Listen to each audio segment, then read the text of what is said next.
Hi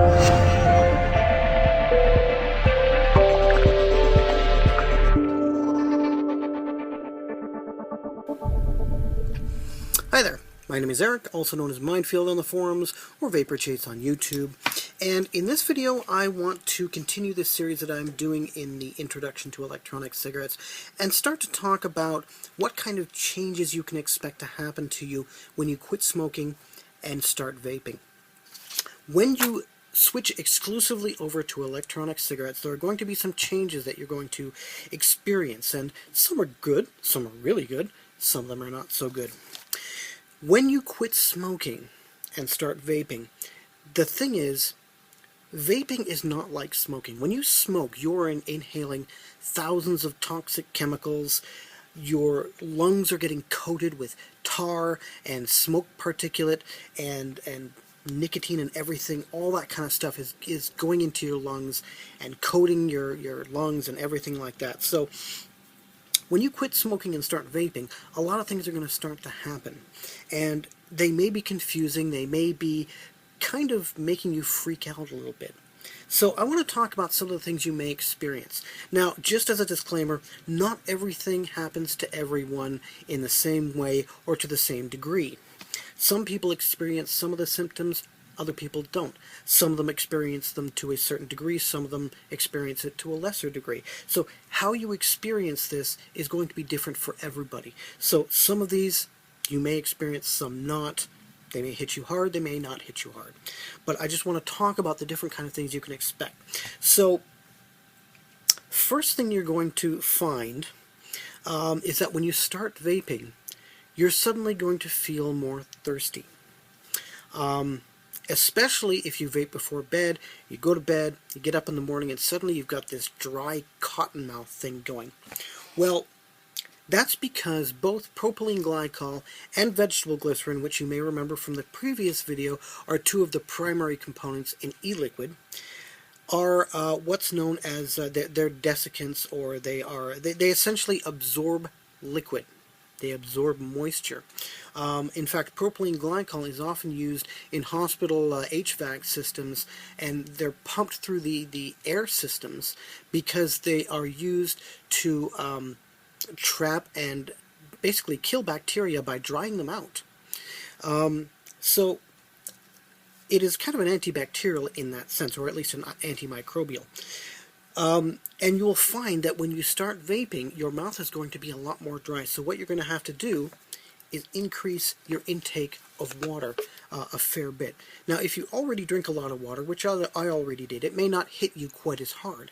But for those of you who don't seem to drink a lot, you are going to have to drink more water because your mouth is going to be more dry more often. So that's one thing you're going to have to do and kind of get used to and incorporate into your daily life. Because once you do that, you will ensure that you won't get dehydrated. Because if you vape a lot and you don't drink a lot, you will get dehydrated and you will start to experience the effects of dehydration, which usually include things like maybe a little bit of nausea. You might get a headache. You just won't feel that good. So keep up your water intake and make sure that you are staying well hydrated. Within the first week, for most people, again, your mileage may vary, within the first week, a couple of the things you may notice most of all is that your senses of smell and taste are going to start to improve, particularly your sense of smell. And one of the things you're going to be the most sensitive to is cigarette smoke, because you are going to notice it much, much more. Now, this is not just your sense of smell coming back. It is that. Your sense of smell is starting to come back considerably because you're not breathing in all that smoke, so your noses and your nasal passages aren't getting coated with nicotine and tar all the time. Now that that is clearing up, and now that you're able to smell a little bit more, you're going to smell everything a little bit better. But cigarette smoke is probably going to be the one thing you can smell much more acutely. And that's because you've been smelling it for so long. It's been such a part of your life for so long that now that you're not doing it anymore, that's the thing that's going to trigger in your mind, like, that's cigarette smoke. See, for me, after the first week, 1 week to the day after I started vaping and stopped smoking, I was walking across a parking lot and I smelled cigarette smoke. This was early in the morning. I smelled cigarette smoke and I looked around. There was nobody in my immediate vicinity, but there were a couple of guys walking across the other side of the parking lot, probably a good 100 feet away or more. So I was smelling their cigarette smoke from 100 feet away, which is pretty astonishing to me, because under any normal circumstances as a smoker, I couldn't have smelled that unless I was within a few feet of them. So your sense of smell is going to come back considerably. Your sense of taste is going to start coming back as well. So you're going to start to taste things a little more robustly. Things are going to start to taste a little bit more bright. Now, within the first 2 to 3 weeks, one of the things you're going to experience, unfortunately, is the loss of flavor of your e-liquids. So you're going to be sitting there, you're going to be vaping, everything's going to be fine. Maybe go to bed, you might wake up the next morning, take a puff, and suddenly it has no flavor. Not just that it tastes weak, it will taste like literally nothing. It will have zero flavor. Don't panic. That's normal. This happens. And this happens to almost everybody. This is your taste buds they're waking up. They're being resurrected. What happens, for whatever reason, and we don't really know why, but what tends to happen is when your taste buds are finally starting to come back to life, they will go into some kind of an odd period of semi-dormancy. It could be something like your foot going to sleep, for all I know. I don't know. But it's something like that. And what ends up happening is you can't taste your e-liquid. And you may even find that other things taste a little bit dull as well. But in particular, this is going to taste flat. Absolutely flavorless. There is a way to overcome this, and that's usually to vape something very, very strong. Vape something with, say, cinnamon, or vape a menthol. Something with a very, very bold flavor profile that can kind of break through that flat taste that you're experiencing. That's about the only way you can really get through it, unless you don't mind tasting nothing when you vape. But if you're just starting out and it's only a couple of weeks in, you're probably going to want to taste things, because that's part of the cool thing about vaping. Now, this is going to go away, and for most people it usually goes away in about 2 to 5 days. After that, once it does go away and you start to taste things again, what you're going to find is that everything is going to start tasting more intense. You're going to find that everything starts tasting so much better. Your taste buds are really going to wake up after they are back from this period of dormancy. And in particular, if you're a fan of spicy food, this is going to require an adjustment to your spicy food again, because suddenly everything that was once nice and spicy is now going to be excruciatingly spicy. Furthermore, you may go through more than one period of this lack of flavor of your e-juice. For me, it happened within the first 2 to 3 weeks, and then again it happened about 2 to 3 months later. I went through the same period, again, 2 to 5 days, couldn't taste my e-liquid. But once it passed again, through that second phase, I went through a period of even stronger taste. So everything now started tasting even more intense.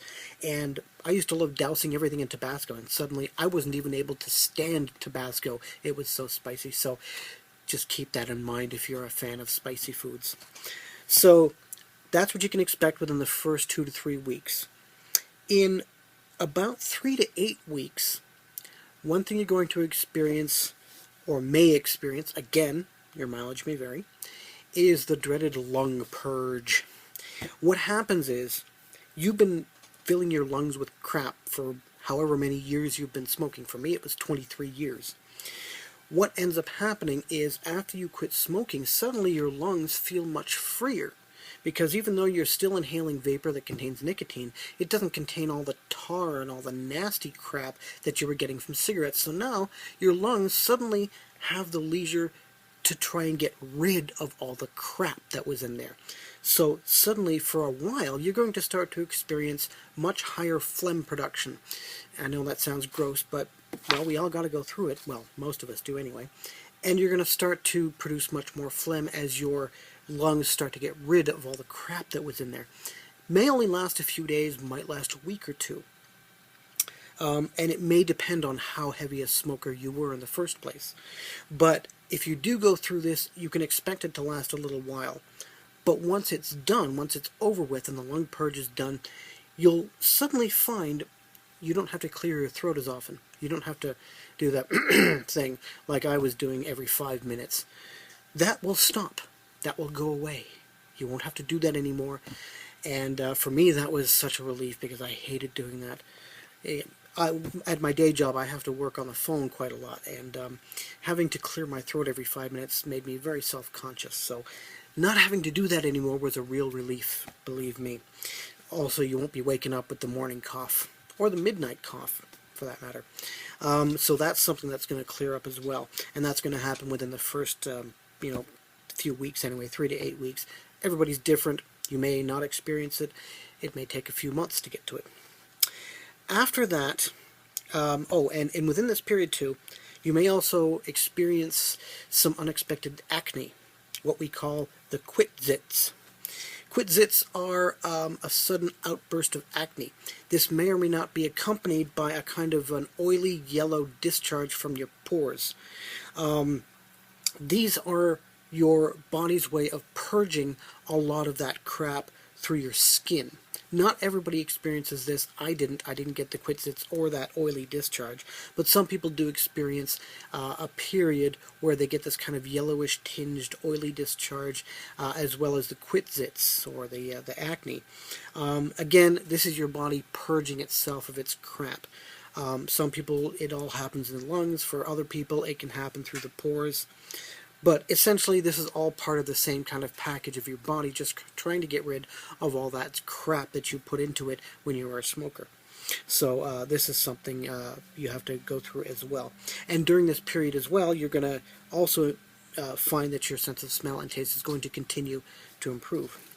Now, over a period from about 2 months or so after the lung purge, throughout the next year, one thing you're going to find, and this happens very gradually, so you may not even notice, but one thing you will notice is an improvement in lung function, the improvement of lung capacity, because when you're a smoker, especially if you're a heavy smoker over a long period of time, you can lose a lot of your lung function, a lot of the lung capacity, meaning you get winded much more quickly, you can't exert yourself as much because your lungs just can't take in enough air to deliver enough oxygen to your blood to keep your heart pumping at a rate that will allow you to sustain that kind of activity.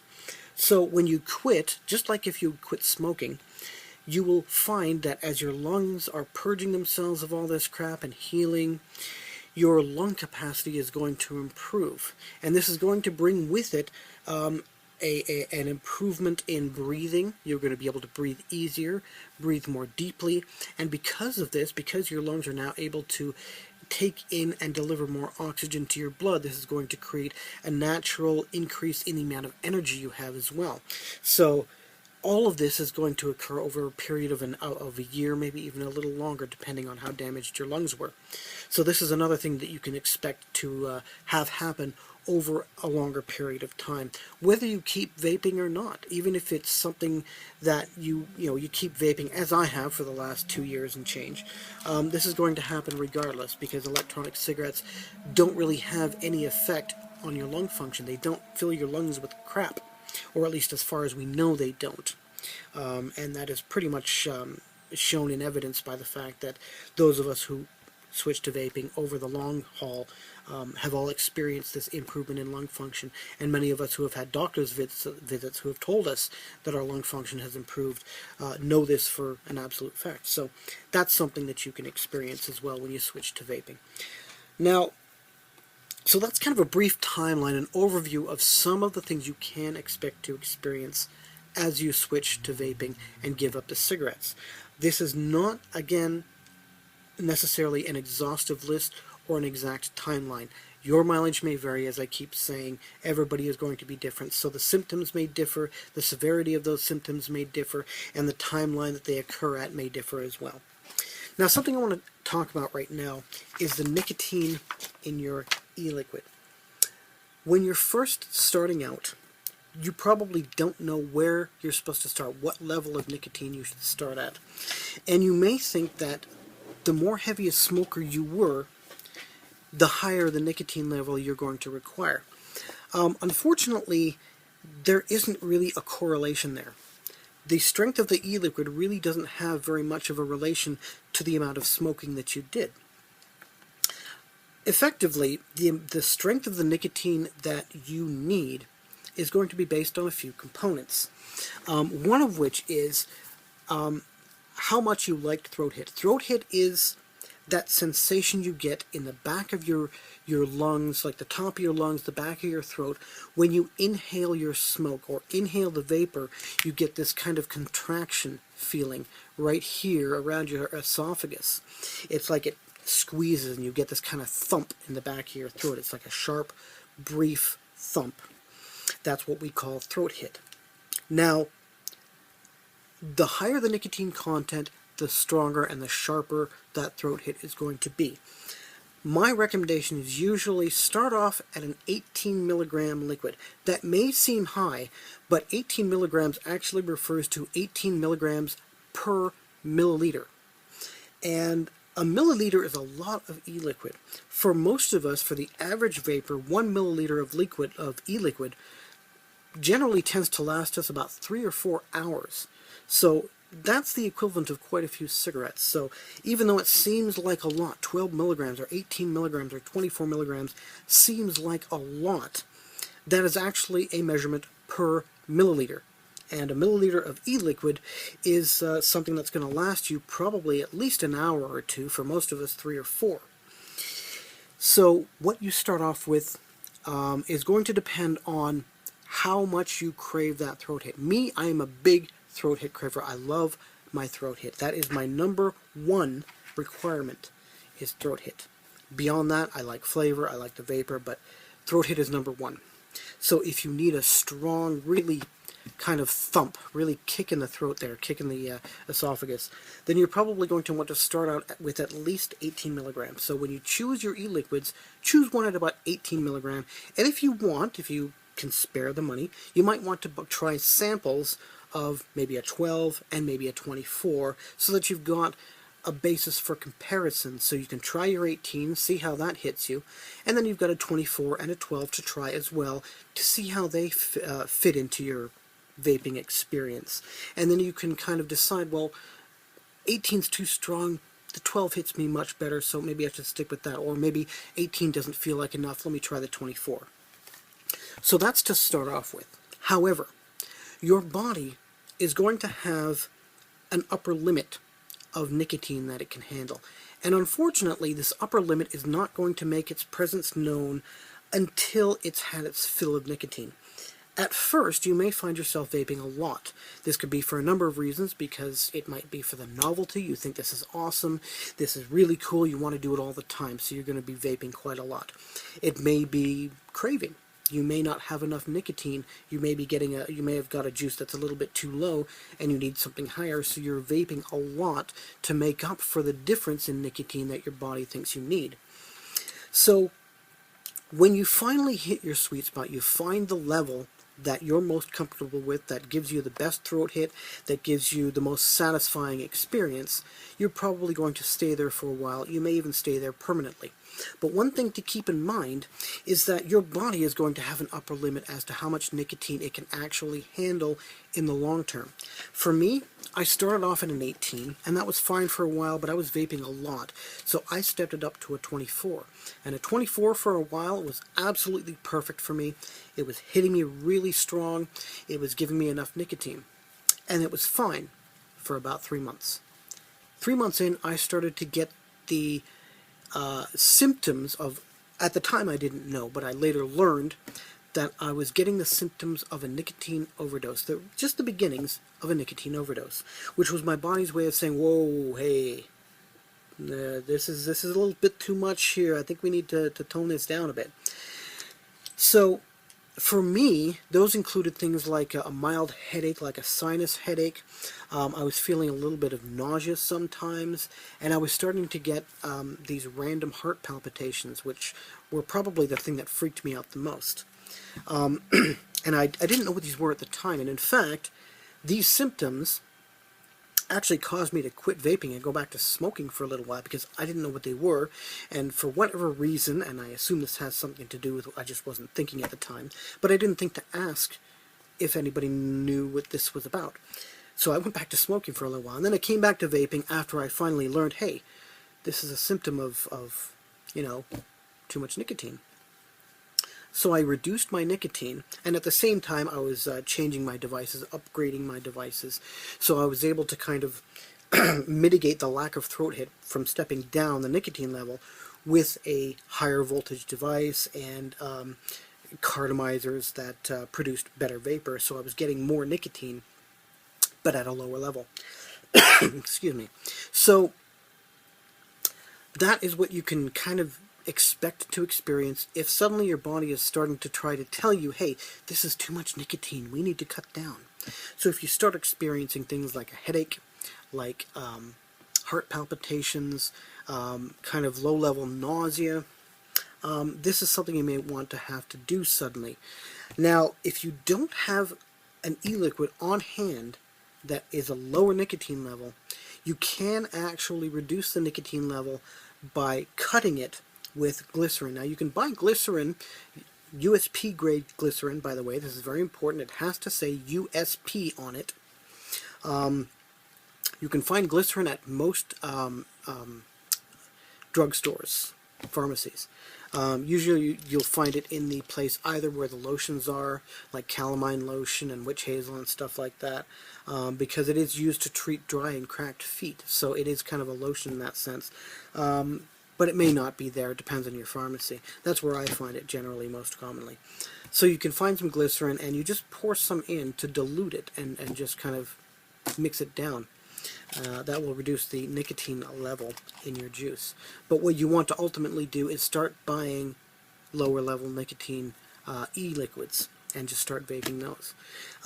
One thing you can do to help mitigate the lack of throat hit that you'll get from a lower e-liquid is if you're using a device like this, or if you're using, say, an Ego, or if you're using, you know, something like that, these are fixed voltage devices.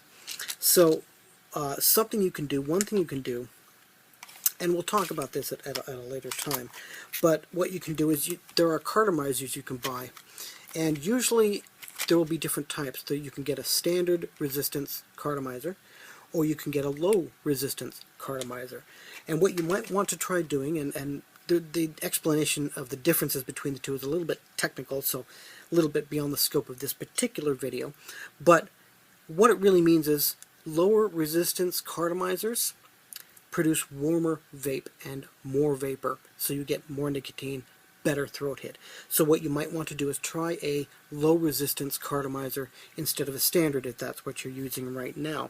Another option or another possibility is to get a variable voltage battery, something like the Ego C Twist, something that allows you to adjust the voltage, which will allow you to change the amount of vapor and the amount of throat hit and the amount of flavor and the temperature of what you're getting out of your cartomizers. This is an Ego C Twist with a low res or low resistance Bogue cartomizer on it, and I can dial in a higher voltage if I'm getting a vape that is kind of weak. I can just turn it up a bit and it gives me a little bit of a better vape. So that's something you can do to help mitigate the issue of getting not as much throat hit from a lower level of nicotine. So that's what to experience, what you may experience, of course, over the long haul when we're talking about both what your body will go through when you switch to vaping, as well as your body's reaction to your nicotine intake, and how you can determine over the long period of time whether what you're vaping is strong enough for you or not strong enough or too strong, and how to adjust it and to kind of dial in your own personal preferences and kind of tailor your experience to something that satisfies you. If you do have any other questions on this particular topic, though, you can always use the contact link over here at the top bar at this site, or you can go to, say, the e-cigarette forum, e-cigarette-forum.com, or something like that, and you can sign up there and you can ask questions there as well if you have any questions regarding this, or you're experiencing something that you're not sure if it's a symptom of having quit smoking, or maybe a symptom of too much nicotine or something. In any event, that pretty much covers it for this part, for this chapter of this video series. In the next video, I'm going to start talking about how to choose what devices are right for you, how to choose what e-liquids are right for you based on your personal preferences. So stay tuned for that one coming up, well, later or next, depending on when you're watching this.